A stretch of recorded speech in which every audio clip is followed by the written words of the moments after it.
Hello friends, welcome to Krish Cookingzone.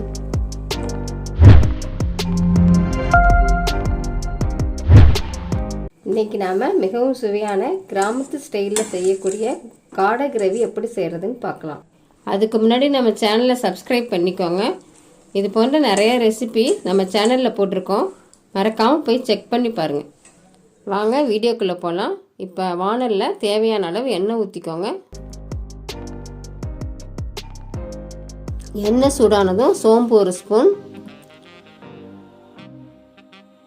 Cut பண்ண 2 வெங்காயம் சேர்த்து பொன்னிறமாக வதக்குங்க.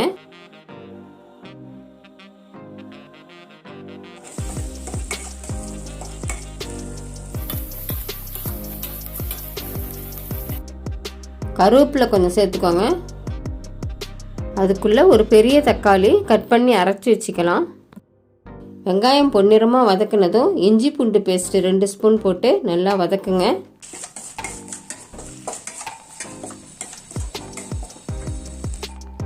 இப்போ நம்ம அரைச்ச தக்காளியை சேர்த்துக்கலாம். பார்க்க எப்படி டொமேட்டோ சாஸ் மாதிரியே இருக்குது பாருங்கள். சேர்த்து நல்லா மிக்ஸ் பண்ணிக்கோங்க.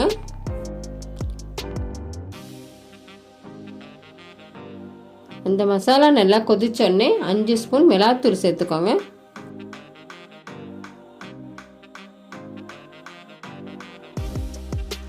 கரம் மசாலா 2 ஸ்பூன், மஞ்சத்தூள் 1/2 spoon, red chilli powder 1 spoon. இது எல்லாத்தையும் சேர்த்து மசாலாவோட நல்லா கிளறி விடுங்க.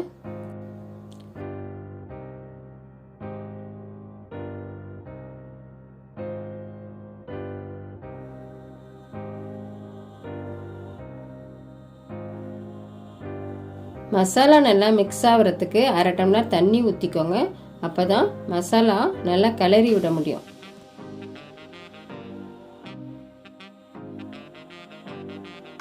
இப்போ மசாலா நல்லா கொதிச்சிடுச்சு.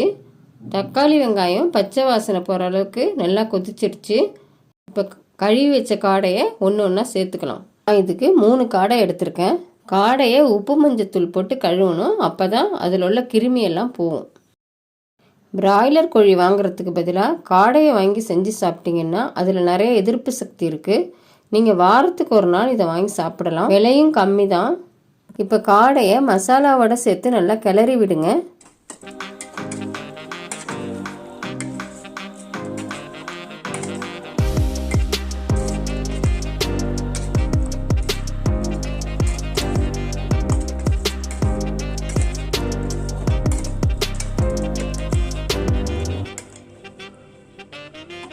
உப்பு தேவையான அளவு சேர்த்துக்கோங்க. சேர்த்துட்டு நல்லா மிக்ஸ் பண்ணிக்கோங்க. காடையோட ரத்தத்தை தலையில் தடவி வந்தால் முடி உதிர்வதெல்லாம் நின்று நிறைய வளர ஆரம்பிச்சிடும். இதோட எலும்பை சுட்டு பொடியாக்கி நல்லெண்ணெயில் சேர்த்து தடவி வந்தாலும் நல்லா முடி நல்லா வளரும். இப்போ 4 டம்ளர் தண்ணி ஊற்றிக்கோங்க. காடை சிக்கனோட சீக்கிரமாக வெந்துடும். உங்களுக்கு குழம்பு தடுப்பாக இருக்கணும்னா தேங்காய் கூட அரைச்சி ஊற்றிக்கலாம்.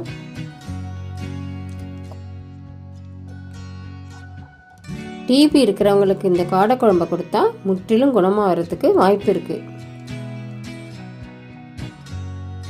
குழம்பை நல்லா மிக்ஸ் பண்ணி விட்டுட்டு 20 நிமிஷம் மூடி போட்டு கொதிக்க வைங்க.